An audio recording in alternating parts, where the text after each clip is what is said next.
हिना बेटा अच्छे से साफ करो, ऐसे ऐसे चाची। हाँ मेरा बच्चा। सलाम चाचू। हिना तुम अपना काम करो बेटा।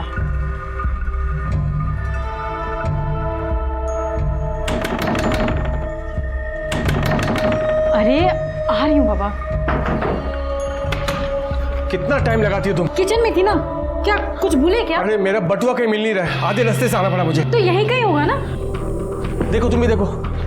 हाँ भूल गया मैं।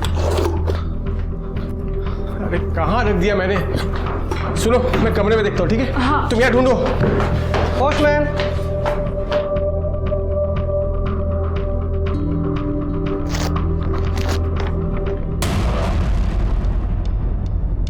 ज्योति, बटुआ घर में नहीं है, लगता किसी ने मार लिया। क्या हुआ? क्या ये? तुम्हारा डेथ सर्टिफिकेट।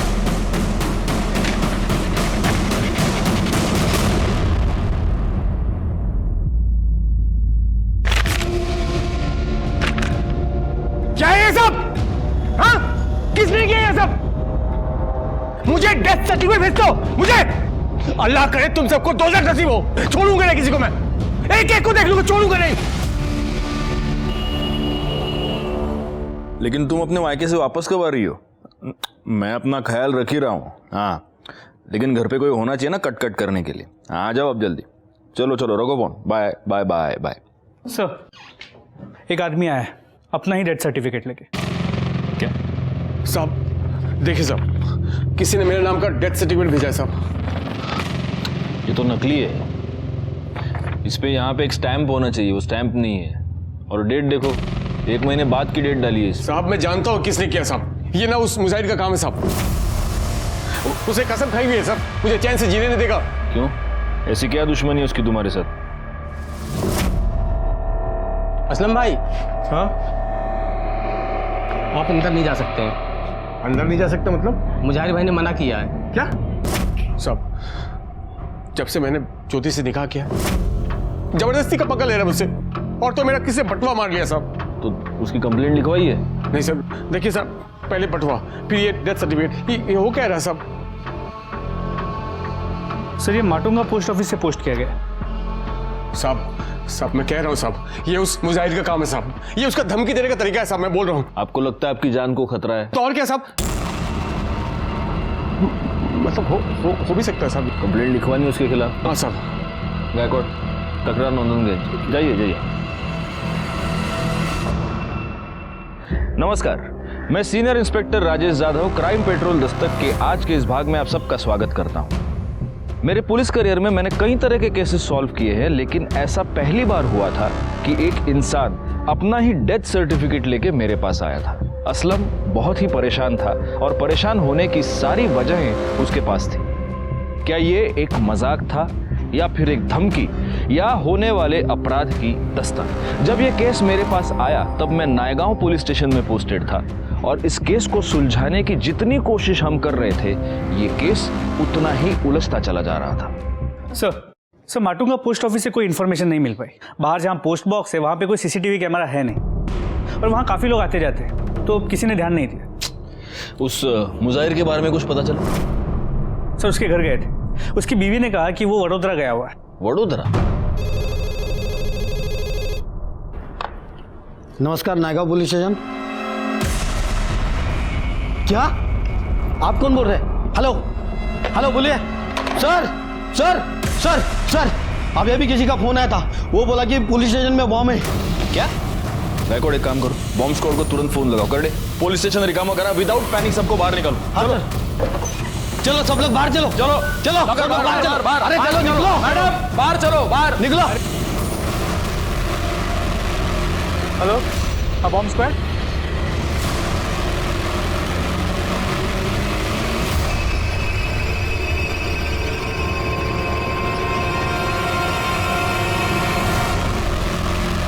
सर अंदर कोई बम नहीं है। Thank you. गायकवाड़ पता करो ये फोन किस नंबर से आया था।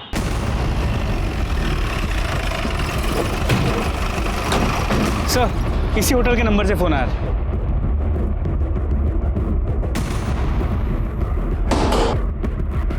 या काउंटर पे तुम बैठे हो? जी कहिए। यहाँ से पुलिस स्टेशन पे कॉल तूने किया था? नहीं साहब, ये रेस्टोरेंट तो मेरे भाईजान का है, गले पर वही बैठते हैं, मैं तो बस आता जाता रहता हूँ। कौन है भाईजान, बुलाओ। कौन है सजाद? हाँ? अरे सर, आप लोग यहाँ पर? ये रेस्टोरेंट तुम्हारा है? जी सर। तो हमारे पुलिस स्टेशन पे बॉम्ब का झूठा कॉल तुमने किया था? नहीं सर, हाँ बॉम्ब नहीं सर, बिल्कुल नहीं। या काउंटर पे तुम नहीं बैठे थे? मैं ही था काउंटर में, लेकिन मतलब मैं रहता हूँ काउंटर में, लेकिन आता जाता रहता हूँ सर, अंदर काम रहता है कभी कभी, मैं मतलब। यहाँ पे सीसीटीवी कैमरा नहीं है? सब रेस्टोरेंट नया खुलवाया ना सब, तो अभी लगवाया नहीं है। बैकवर्ड घेऊन चला याला. अरे सर ऐसे सर मैंने कुछ नहीं किया, ऐसे आप हमारा सबूत निकाल। मैंने कुछ नहीं किया सर, अब मेरी बात का यकीन कीजिए, मैं रेस्टोरेंट में था जरूर, लेकिन मैं किचन के अंदर था सर, तो उसी बीच में कोई और आके किया होगा।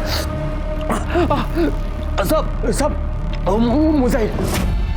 मुझे कब शॉप आगे ही सब, जब मैं रेस्टोरेंट में के अंदर किचन में गया होगा सब, तो आकर कॉल किया होगा सब, सच बोलता हूँ। तू बात पे मुजाहिर का नाम लेता है? हाँ, सबसे पहले तो अपना एक झूठा डेथ सर्टिफिकेट लेके हमारे पास आया, उसके बाद पुलिस स्टेशन में झूठा कॉल करता है कि इधर बॉम्ब है। हाँ, तेरे क्या हम क्या उल्लू लगते हैं क्या? बैकवर्ड, इसको तब तक मारो जब तक ये सच ना बोले, मारो इसको। इसका छोटा भाई जमानत करवाने आया। अगली बार पुलिस के साथ मस्करी नहीं, समझा ना? चलो निकलो।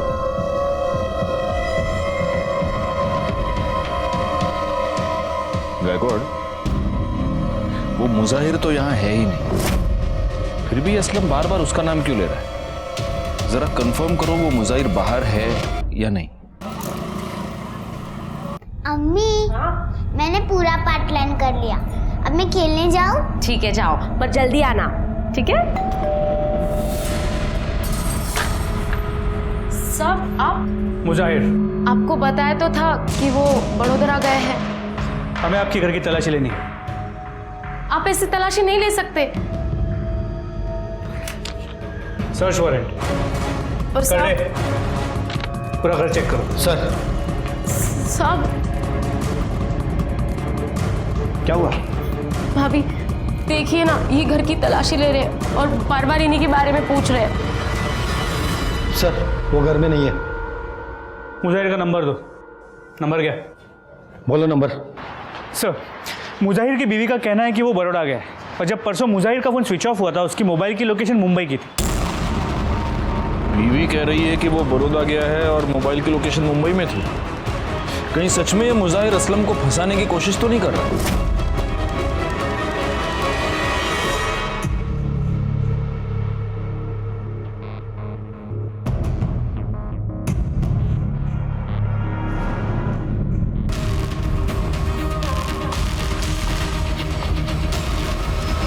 तेरी लाश मुजाहिर की है, जिसके बारे में असलम ने बताया था। क्या?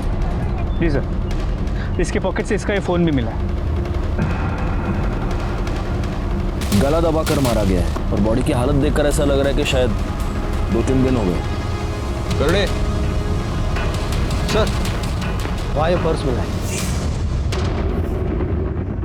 देखो गायकवाड़, हो सकता है कि कातिल का हो। सर, ये तो असलम का पर्स है।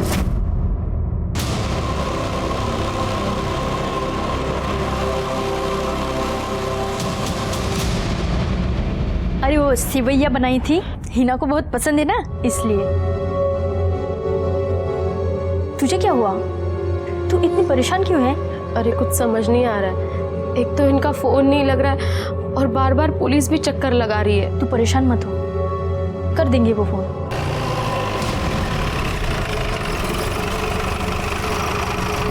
बेटा, चांद चाचा को बुला के लेके आ।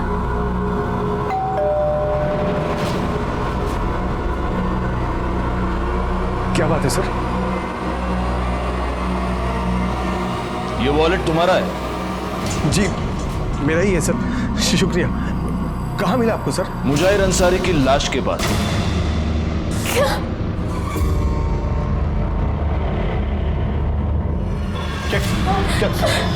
क्या मतलब इंस्पेक्टर साहब? मतलब ये है कि मुजाहिर अंसारी का मर्डर हो चुका है और इसका वॉलेट उसकी लाश के पास मिला। क्यों चला? मैंने कुछ नहीं किया सर। तो तेरा वॉलेट उसकी लाश के पास क्या टहलने गया था? आपको तो पता है मैं वॉलेट की चोरी की रिपोर्ट लिखवाने आया था यहाँ पर। कोई मुझे फंसा रहा, पहले वो डेथ सर्टिफिकेट, फिर बॉम्ब का झूठा कॉल, कोई मेरे खिलाफ साजिश कर रहा साहब। सब चांद भाईजान ये सब कर रहे हैं साहब, मुझे लग रहा है। अच्छा, इतने दिनों से तू मुजाहिर का नाम लेकर रो रहा था, अब चांद भाईजान। मैं तुझे बताता हूँ हुआ क्या। तूने मुजाहिर का मर्डर कर दिया, लेकिन गलती से तेरा वॉलेट वहां पर छूट गया और ये बात तुझे रियलाइज हुई। तब तूने एक प्लान बनाया, तूने अपने ही नाम का एक झूठा डेथ सर्टिफिकेट खुद को पोस्ट किया और फिर तू हमारे पास आया डेथ सर्टिफिकेट और खोए हुए वॉलेट की कंप्लेंट लेकर, और उसके बाद तूने बॉम्ब का झूठा कॉल भी किया। आप लोगों ने इतना मुझे मारा, अब खुद को मार खाने के लिए खुद को क्यों फंसाऊंगा साहब? अरे मार खाया, लेकिन खून के इल्जाम से तो तू बच जाता। ऐसा है ना, बहुत शाना है तू असलम। तू यही साबित करना चाहता था कि तुझे फंसाया जा रहा है। मेरी बात का यकीन कीजिए साहब, सच में मैंने कुछ नहीं किया। बोलेगा, तू सच बोलेगा। शिरके चौपायाला। सर, मुझे रखिए पीएम रिपोर्ट। देखो जरा। सब पहले तार से इसका गला खींचा गया, फिर ईंट जैसी किसी चीज़ से इसके सर पे वार किया गया, जिसकी वजह से इसकी मौत हो। इस मुजाहिर की दुकान कहाँ पर? परेरा मार्केट। एक काम करो, इसके दुकान से ये पता करो कि उस दिन ये कहाँ जाने वाला था, किससे मिलने वाला था, इसकी किसी के साथ कोई दुश्मनी थी क्या। और एक और काम करो गायकवाड़, असलम और मुजाहिर दोनों की कॉल लोकेशन निकालो और उस चांद के बारे में भी पता करो। सर, तुम्हारे साहब कहाँ हैं? कुछ बता कर नहीं गए साहब, बोले कि 10-12 दिनों के लिए कहीं जा रहा हूँ, तब तक दुकान संभाल लो। तुम्हारे मुजाहिर साहब और असलम, इन दोनों के बीच झगड़ा था ना? हाँ साहब, असलम भाईजान के साथ तो पंगा था ही, इधर चांद भाई के साथ भी कुछ सही नहीं चल रहा था। चांद के साथ? हाँ साहब, मुजाहिर भाई के जाने के 2 रोज पहले चांद भाई यहाँ पर आए थे। बस चांद भाई, एक सौदा पक्का हो जाए फिर तो चांदी ही चांदी है। अरे इंशाल्लाह मेरे भाई, जैसा सोच रहे हो बिल्कुल वैसा ही होगा। भाईजान, परसों माल लेने जा रहा हूँ तो कुछ पैसों की ज़रूरत है। देखिए, अभी तक मैंने कुछ कहा नहीं, इतने महीने हो गए, जो उधार था वो वापस कर दीजिए। कौन से पैसे मुजाहिर? जो आपने 5 लाख रुपए लिए थे वो। बेकार की बातें मत किया करो यार। हा? कौन से पैसे हैं तुम्हारे 5 लाख? अरे जो 5 लाख रुपए आपने हमसे उधार लिए थे। अच्छा, 5 लाख। लेकिन भाई असलम का भी तो तुम्हारी तरफ हिसाब निकलता है ना, तकरीबन 5 लाख रुपए। देखिए, मेरा और असलम का हिसाब अलग है। अलग कैसे हो सकता है भाई, सगा भाई है मेरा। और पैसे का हिसाब अलग अलग। देखिए, आपकी और असलम की भी तो नहीं बनती ना। यहाँ देखो, सगा भाई है मेरा, खून का रिश्ता है, नहीं बनती से क्या मतलब। और वैसे भी देखो, तुम उसके पैसे दे दो, मैं तुम्हारे पैसे दे देता हूँ। लेकिन मुजाहिर की फैमिली और चांद की फैमिली तो मिलजुल कर रहते हैं। हाँ, तो मुजाहिर भाई का चांद भाईजान के अलावा था ही कौन यहाँ। और वैसे भी वो महीने में 15 दिन तो गायब रहते थे। अब ऐसे में बीवी और बच्ची को एकदम से अकेला नहीं छोड़ सकते थे ना। सर, मुजाहिर और असलम के कॉल रिकॉर्ड्स। सर, मुजाहिर के नंबर पे पिछले कुछ दिनों से इस नंबर से रेगुलरली कॉल्स आ रहे हैं, और ये नंबर भी असलम के नाम पे ही रजिस्टर है, जो उसने कुछ ही दिनों पहले खरीदा, और फिलहाल ये नंबर स्विच्ड ऑफ। सर, इसके अलावा असलम का ये जो पुराना नंबर है, असलम ने 1 महीने पहले इसकी डुप्लीकेट सिम बनवाई। और सर, इन दोनों मोबाइल की लोकेशन उसी एरिया की थी जहाँ से हमें मुजाहिर की लाश मिली। इसका मतलब ये पूरा कांड इस असलम ने किया है? सर, पॉसिबिलिटी तो है। सर, इसके अलावा जब हम मुजाहिर के शॉप में गए थे तो उसके स्टाफ ने बताया कि चांद ने मुजाहिर से कुछ पैसे लिए थे, जो वो देने से इनकार कर रहा है। कौन से पैसे मुजाहिर? एक काम करो, इस चांद को बुलाओ, तब तक मैं असलम की खबर लेता हूँ। भाभी जान, बस चुप हो जाइए। शहजाद, तुम तो जानते हो ना कि हमारे पति ऐसा कुछ नहीं कर सकते। उन्हें बचा लो शहजाद। भाभी जान, सब ठीक हो जाएगा। शहजाद! ए शहजाद! वहां क्या गुस्सा हुआ, बाहर निकल। क्या भाई? कितनी बार समझाया है तुझे कि दूर रहे उससे। इस औरत का साया भी पड़ेगा ना हम पर तो पूरा का पूरा खानदान खत्म हो जाएगा हमारा। भाईजान, बस भी कीजिए, इस वक्त तो आपको उनकी मदद करनी चाहिए। मुझे ज्यादा ज्ञान मत दे, मैं किसी कातिल की मदद नहीं कर सकता, चाहे वो मेरा भाई क्यों ना हो। असलम मेरा भी भाई है, आप उसकी मदद करें या ना करें, मैं जरूर करूंगा। दिमाग खराब मत कर मेरा। हेलो, तूने 1 महीने पहले अपने सिम कार्ड की कॉपी बनवाई थी? हाँ हाँ सर, वो मेरा पुराना फोन चोरी हो गया था। और तूने एक नया नंबर भी लिया था, जिस नंबर से तूने मुजाहिर को फोन किया? नहीं सर, नहीं?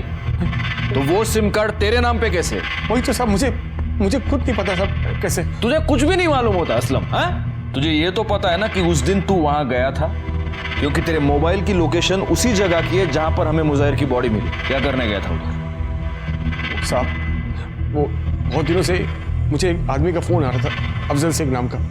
वो मेरे साथ मिलकर रेस्टोरेंट खोलना चाहता था, तो उसने मुझे वहाँ बुलाया था साहब। तो वो फिर अफजल शेख मिला तेरे को? नहीं साहब, मैं बहुत देर तक उसका इंतजार किया, लेकिन वो वहाँ पर आया नहीं साहब। कौन से नंबर से आया था फोन?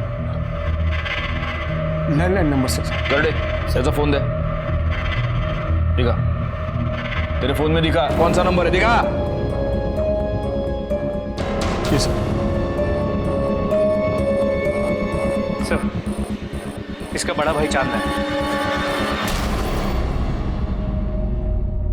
क्या यह सच है कि तुमने मुजाहिर से 5 लाख रुपए लिए थे और अब उसे देने से इनकार कर रहे थे? हाँ सर, मैंने पैसे लिए थे, लेकिन मुजाहिर ने असलम के भी तो इतने पैसे रोक रखे थे। लेकिन जहां तक मुझे पता है तुम्हारी और असलम की बिल्कुल नहीं बनती। सर लेकिन असलम है तो मेरा छोटा भाई ना, मेरे पास उस वक्त पैसे नहीं थे, मैं बाद में दे देता सर। ये तुम्हारे बैंक डिटेल्स, इससे साफ पता चलता है कि तुम्हारे बैंक में अच्छे खासे अमाउंट है। मतलब पैसे तो है लेकिन तुम्हारी देने की नीयत नहीं है। हा? नहीं ऐसी बात नहीं सर। वो कहीं ऐसा तो नहीं है कि मुजाहिर तुमसे पैसे मांग रहा था इसलिए तुमने उसको मार दिया? तुम ये जानते थे कि असलम और मुजाहिर की दुश्मनी है तो असलम फंस गया और तुम्हारे दोनों दुश्मन एक साथ रास्ते से हट गए। सर ये कैसी बहकी बहकी बातें कर रहे हैं आप? तुम पुलिस स्टेशन में बैठे हो। सर मेरी बात का यकीन कीजिए, ऐसा कुछ नहीं है, मैंने कुछ नहीं किया। ठीक है, तुम जा सकते हो, लेकिन जब तक ये केस सॉल्व नहीं होता शहर से बाहर नहीं जाओगे। जी सर, शुक्रिया सर।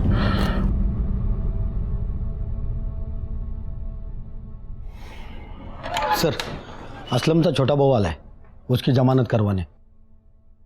सब ठीक हो जाएगा, आप ज्यादा सोचिए मत।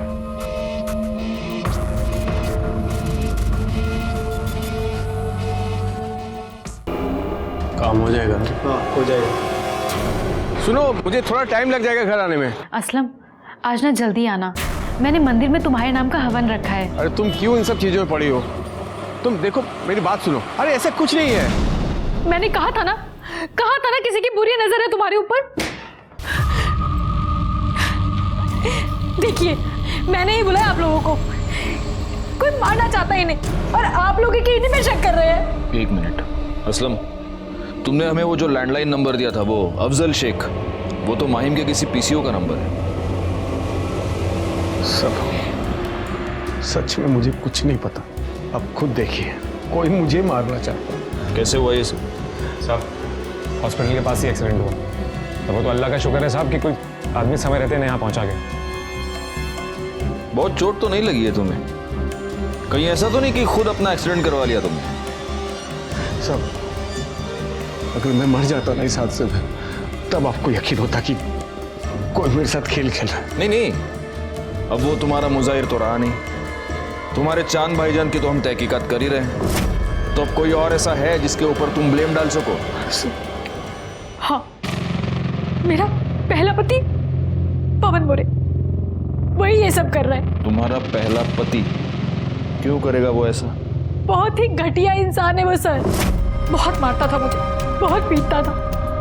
गिड़गिड़ाई मैं उसके सामने कि मुझे मेरी बेटी के साथ जाने दे, लेकिन उसने कहा कि अगर चारू को अपने साथ लेके जाना है तो वो मुझे डिवोर्स नहीं देगा, और मैं उससे और मार नहीं खा सकती थी, इसीलिए डिवोर्स पे अपनी बेटी को छोड़ के और उससे छोड़ के मैं चली गई। उसके बाद उसने कभी तुमको परेशान किया? नहीं, 2 साल हो गए, हमारी कोई बात नहीं हुई।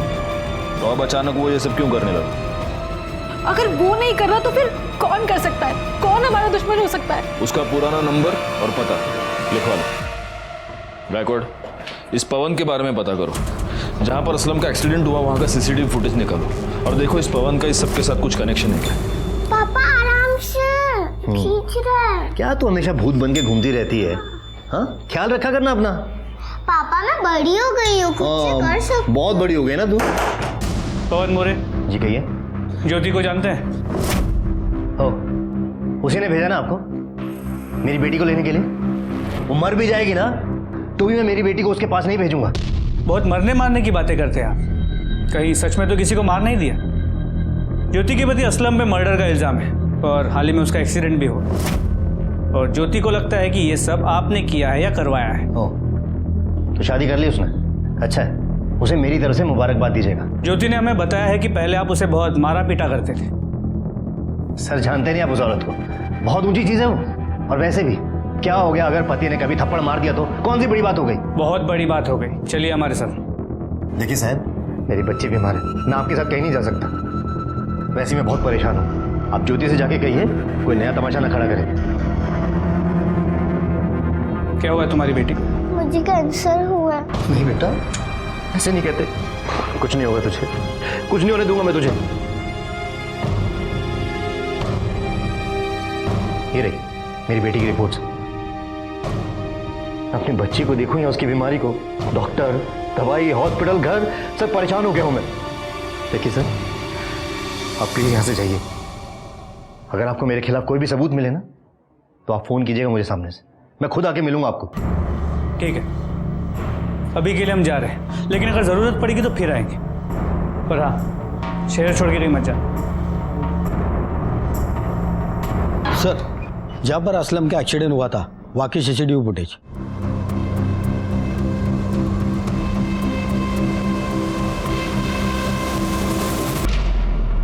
इसका मतलब इस गाड़ी वाले ने असलम को जानबूझकर ठोका है। करड़े, ये गाड़ी का नंबर ले लो और RTO से पता करो ये गाड़ी है किसकी।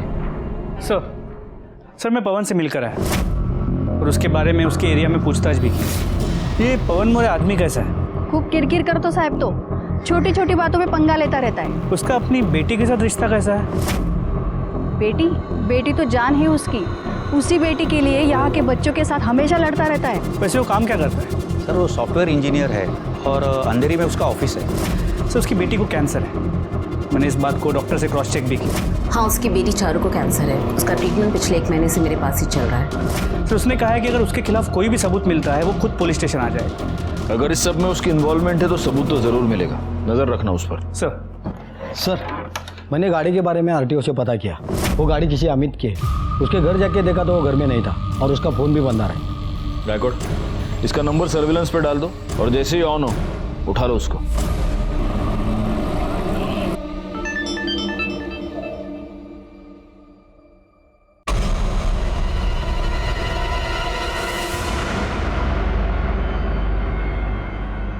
सर वो अमित जिसकी कार से टक्कर मारी गई थी उसका पता चल गया है। तो उठा लो उसको। सर बोल, किसके कहने पे किया? बोल नहीं तो। ये सब कुछ मैंने असलम के कहने पे किया था। तूने कहा था ना अमित को तुझे टक्कर मारने के लिए। नहीं साहब, झूठ बोल रहा है, फंसा रहा है मुझे। तू इस अमित को जानता है? बिल्कुल नहीं जानता साहब। तो वो तुझे क्यों फंसाएगा? वही तो मैं बोल रहा हूँ साहब, कोई क्यों फंसा रहा है मुझे साहब? कब से वही तो बोल रहा हूँ आपको, कोई फंसा रहा है मुझे। क्या हुआ, आप कंफ्यूज हो गए? इस केस ने हमें भी ऐसे ही उलझन में डाल दिया था। शक की सुई बार बार असलम की तरफ घूम रही थी और असलम बार बार यही कह रहा था कि उसने कुछ नहीं किया, उसे फंसाया जा रहा है। यह बात साफ नहीं हो पा रही थी कि क्या वाकई असलम ने यह सब कुछ किया था या किसी और ने असलम को फंसाने के लिए यह सब कुछ किया था और वही मुजाहिर का असली कातिल था।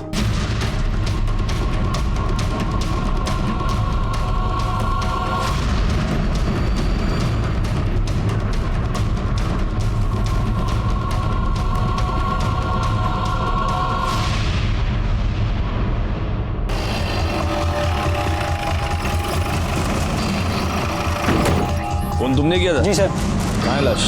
उधर तो।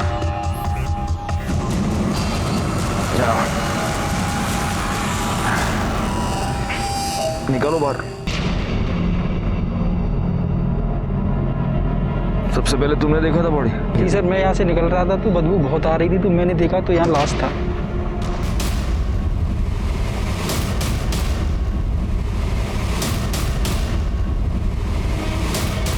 सर जेबें खाली हैं। बॉडी बहुत बुरी तरह से डिकम्पोज हो चुकी है, लगता है 20-25 दिन हो गए। लगता है ये फोन इसी का है, शायद इससे पता चल जाएगा कि ये है कौन।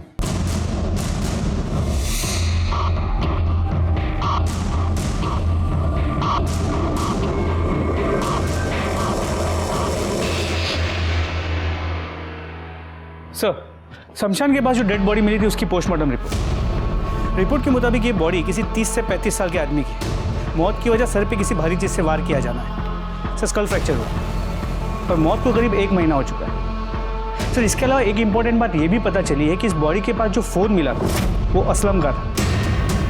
सर ये वही फ़ोन है जो उसने कहा था कि चोरी हो गया और जिसके लिए उसने डुप्लीकेट सिम बनवाई थी। असलम का फोन? जी सर इससे तो अब ये क्लियर हो जाता है कि ये दोनों मर्डर असलम ने किए।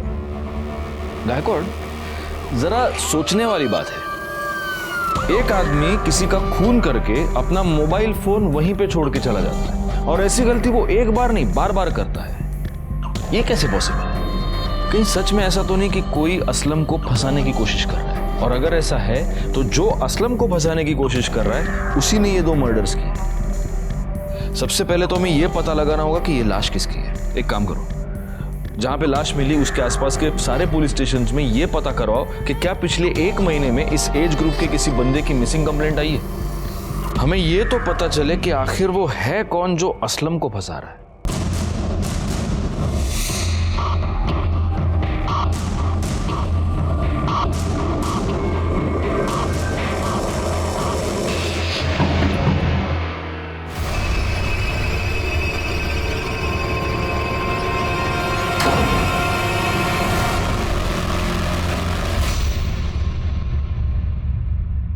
तुम्हें पुलिस ने छोड़ दिया? और क्या, आखिर पुलिस को भी मानना पड़ा कि मैंने कुछ नहीं किया है। हाँ, मैं तो जानती ही थी कि तुम बेकसूर हो।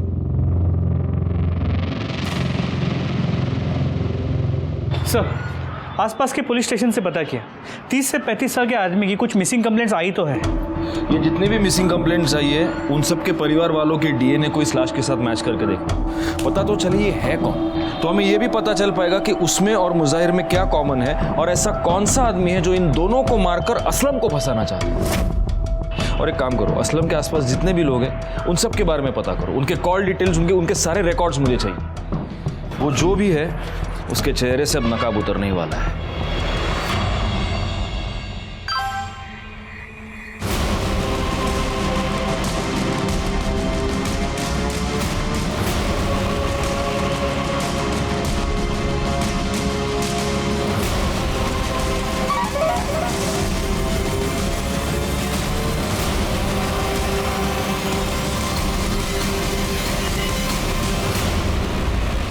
सर असलम के आसपास जितने भी लोग रहते हैं सबकी मोबाइल लोकेशन रिकॉर्ड चेक किए। सर जिस दिन हमें लाश मिली थी उसकी 1 दिन पहले ज्योति की मोबाइल की लोकेशन उसी एरिया की। ज्योति? वो वहां क्या करने गई थी? इस पूरे केस में हमारा ज्योति पर कभी ध्यान गया ही नहीं गया। सर वो असलम के लिए इतनी परेशान रहती थी कि कभी ऐसे लगा ही नहीं। और सर समझ में ये नहीं आ रहा है कि वो ऐसा करेगी क्यों। ये तो अब हमें वही बताएगी। चलो। सर ज्योति के न्यूड फोटो सर्कुलेट हो रही है, ये देखिए। क्या?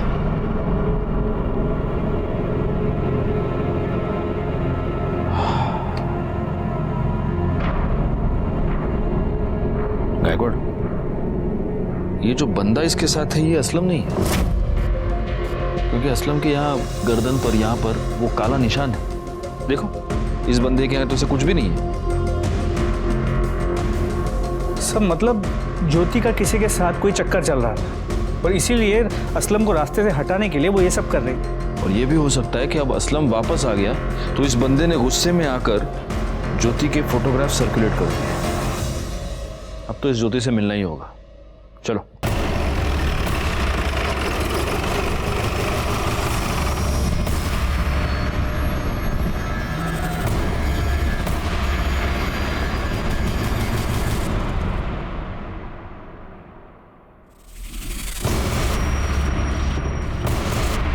ये आत्महत्या नहीं है, ये मर्डर है। इस छोटे से टेबल पे खड़े होकर ज्योति पंखे से नहीं लटक सकती। इसे किसी ने पहले मारा है और फिर लटका दिया है।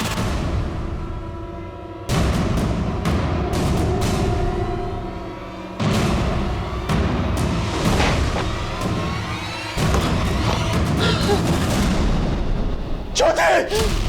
ज्योति!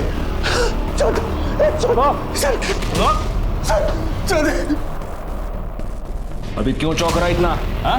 तू नहीं मारा ना उसको? मैं क्यों भला मारूंगा मेरी बीवी को? मैं तो अभी आया सर। कैसे हो गया था? तेरा मोबाइल दे, मोबाइल दे। ज्योति, ये देख, इसलिए मारा तूने तेरी बीवी को। जो पहले 2 मर्डर्स हुए उसमें मुझे तुझ पर सिर्फ शक था, लेकिन यहां मुझे यकीन है कि ज्योति का मर्डर तूने ही किया है। बॉडी को पोस्टमार्टम के लिए भेज दो और पूरे घर की अच्छे से तलाशी ले। हो सर। हमें ज्योति पर शक था और अब हमारे हाथ ज्योति की लाश लगी थी। एक के बाद एक ये तीसरा मर्डर था और इन तीनों मर्डर्स के साथ कहीं ना कहीं असलम जुड़ा हुआ था। जहां हमें दूसरे आदमी की डेड बॉडी मिली थी, उस शमशान के पास ज्योति का जाना इस बात की ओर इशारा कर रहा था कि उस कातिल से ज्योति मिली हुई थी। लेकिन अब उसकी हत्या के बाद इस बात को कंफर्म करना बहुत ही मुश्किल हो गया था। ये तेरे मोबाइल की लोकेशन डिटेल्स। हम तेरे घर पहुंचे उसके आधे घंटे पहले तू खुद अपने घर गया था या नहीं? क्या करने गया था? अपनी बीवी को मारने गया था ना? नहीं साहब, ज्योति का मुझे फोन आया था और वो बहुत परेशान लग रही थी, तो मैं घर गया था उससे मिलने। क्या हुआ ज्योति? तू फोन पर इतनी परेशान क्यों लग रही थी? मैं तुम्हें कुछ बताना चाहती हूँ असलम। हाँ बोलो। मुझसे कुछ बहुत बड़ी गलती हो गई है, पता नहीं कैसे, इसलिए मैं तुम्हें बात बताना चाहती हूँ। हाँ बोलो ना ज्योति, क्या हुआ क्या है? हाँ 1 मिनट। हाँ हाँ बोलो। क्या? एक काम करो, तुम उसको रोको, मैं अभी आता हूँ। अभी आता हूँ मैं, ठीक है? ज्योति, वो रेस्टोरेंट से फोन था, कोई कस्टमर हंगामा कर रहा, तो मुझे जाना पड़ेगा। मैं तुरंत वापस आ जाऊंगा, ठीक है? हाँ तुम ख्याल रखना अपना। जब मैं अपने रेस्टोरेंट के बाहर पहुंचा तो मुझे वो फोटोज मिले। वो फोटो देख कर मैं बहुत गुस्सा हो गया। मैं घर वापस लौटा साहब। जैसे मैं घर पहुंचा तो आप लोग घर पर थे साहब। मैं उससे पूछ भी नहीं पाया साहब कि उसको क्या परेशानी थी साहब, उसने ऐसा क्यों किया, मैं पूछ नहीं पाया साहब। मुझे कुछ पता नहीं साहब, ये क्या हो रहा है मेरे साथ, क्यों हो रहा है, कौन कर रहा है साहब। सब कुछ मैं पता करना चाहता था साहब, ये सब कुछ पता करना चाहता, इसलिए मैंने कुछ जासूस को पैसे भी दिए साहब। काम हो जाएगा, हो जाएगा, लेकिन कुछ पता नहीं चला। ये सब तेरे बहाने हैं। तूने अपनी बीवी का मर्डर किया और अब तू कहानियां बना रहा है। सब पसंद है सर, ज्योति की पोस्टमार्टम रिपोर्ट। पहले उसे गला दबा के मारा गया और फिर उसकी बॉडी को टांग दिया गया। तो उसके नाखूनों में किसी के स्किन फ्रैगमेंट्स मिले। उसका डीएनए असलम के साथ मैच करो और बाकी सबके कॉल रिकॉर्ड्स मुझे दोबारा ला कर दो। सर ज्योति के नाखूनों में जो स्किन के फ्रैगमेंट्स मिले थे उसके डीएनए रिपोर्ट। सर रिपोर्ट के मुताबिक उसका डीएनए असलम के डीएनए के साथ करीब 50% मैच होता। मतलब ये जो कोई भी है असलम का फैमिली वाला है। और शायद मैं जानता हूं कि वो कौन है। कब से चल रहा था तुम दोनों का चक्कर? सब ज्योति भाभी मुझे शुरू से ही बहुत अच्छी लगती थी और शायद भाभी जान ये बात जानती थी और तभी वो मुझसे खुद मिलने आई। मैं अपने असलम को बहुत प्यार करती हूँ और ये सब मैं सिर्फ उसी के लिए कर रही हूँ। किसी और के ऊपर भरोसा कर नहीं सकती, सिर्फ एक तुम हो जिसके ऊपर मैं भरोसा कर सकती हूँ। ये सब आप क्या बोल रही हैं? वो सब मैं नहीं बता सकती, लेकिन बस इतना जान लो कि ये सब एक बार के लिए है। पूरा टाइम रोती रही, बोलती रही कि वो फिर से मुझसे कभी मिलने नहीं आएंगी। इसलिए तूने उसकी फोटो निकाली ताकि तू उसे ब्लैकमेल कर सके और उसे दोबारा बुला सके। सर फोटो मैंने नहीं निकाली साहब। झूठ बोल रहे हो तुम। तूने उसकी फोटो निकाली ताकि तू उसे ब्लैकमेल कर सके, लेकिन ज्योति नहीं मानी तो गुस्से में आकर तूने वो फोटो सर्कुलेट कर दी। लेकिन बाद में तुझे डर लगने लगा कि अगर ज्योति ने ये बोल दिया तो तू फंस जाएगा और इसलिए तूने ज्योति को मार डाला। ज्योति भाभी को मारना नहीं चाहता था साहब। अब बोल। चांद भाई बहुत नाराज थे। क्यों मारा तूने ज्योति को? साहब अगर चांद भाईजान को पता चल जाता कि मेरा और भाभी जान का चक्कर चल रहा है तो साहब वो मुझे मार डालते। तो मुजाहिर को भी तू नहीं मारा? नहीं साहब, मुजाहिर को मैंने नहीं मारा साहब, उसके बारे में मुझे कुछ नहीं पता। अच्छा बैकवर्ड। ज्योति ये कह रही थी कि उसने जो भी किया अपने पति के लिए किया। ऐसा क्यों कह रही थी? ज्योति का फोन तेरे पास है? जी सर, पर सर मैंने उसका मोबाइल फॉर्मेट कर दिया। बैकवर्ड, इससे फोन ले लो और डेटा रिकवर करो, देखो उससे कुछ मिलता है क्या, और उस चांद को भी अरेस्ट करो। गाड़ी टकाला। उन्होंने कुछ नहीं किया है, छोड़ो।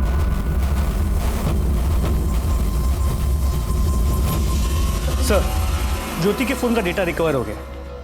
उसके फोन में किसी बाबा के मेल्स मिले। इस बाबा ने अपने एक मेल में ज्योति को कहा था कि वहां जाके कलश गाड़े जहां से हमें वो बॉडी मिली थी। अच्छा अच्छा, इसीलिए ज्योति की मोबाइल लोकेशन हमें उस एरिया की।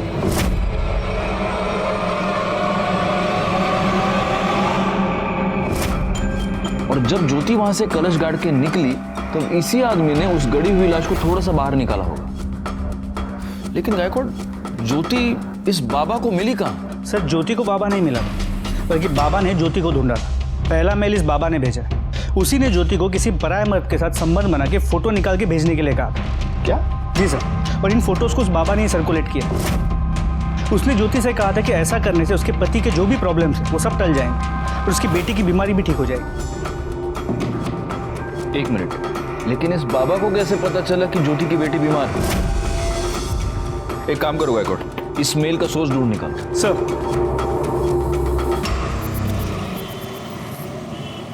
सर, ज्योति को जो मेल्स आए थे काफी डाइवर्ट होके आए थे, इसलिए ओरिजिनल सोर्स का पता नहीं लग पा रहा। देखो, असलम तो ये कर नहीं सकता क्योंकि असलम हमारी कस्टडी में था। ज्योति मर चुकी है और शहजाद और चांद का भी ये कहना है कि मुजाहिर की मौत के साथ उनका कोई लेना देना नहीं। इसका मतलब गायकवाड़, अब एक ही आदमी बचता है।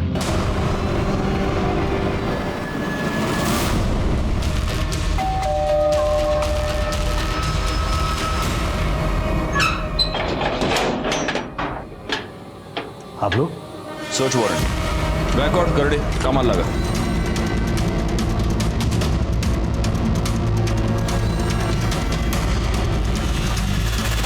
सर, बच्ची की मेडिकल रिपोर्ट। सर, बोला ना मेरे घर में आपको कुछ नहीं मिलेगा। सर, इसका लैपटॉप। चलो, ये है तेरे लैपटॉप का डेटा। तू सॉफ्टवेयर इंजीनियर है ना? ज्योति को वो सारे मेल्स तूने ही भेजे थे ना?